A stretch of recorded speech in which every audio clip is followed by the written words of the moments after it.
மகாபாரதத்தின் மிக தியாகமான வீரன், தானவீரன் கர்ணன். சூரியனின் அருளால் குந்திக்கு பிறந்த அவன் பிறவியில் இருந்தே கவசமும் குண்டலமும் பெற்றவன். ஆனால் விதி கடுமை, பிறந்தவுடன் ஆற்றில் விடப்பட்டவன்.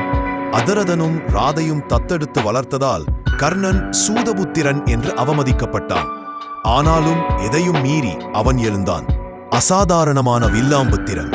அதற்காகவே துரியோதனன் கர்ணனை தன் நெருங்கிய நண்பனாக ஏற்றான். அங்கராஜா என தாஜம் சூட்டியும் அவனது வீரத்தை கௌரவித்தான். கர்ணன் அளவற்ற தானம் செய்பவன். இறைவனே வந்தாலும் கொடுப்பான். அதுபோல் இந்திரன் வந்தபோதும் உயிரை காத்துக்கொள்ள வேண்டிய கவசம், குண்டலத்தையை தாராளமாக வழங்கினான்.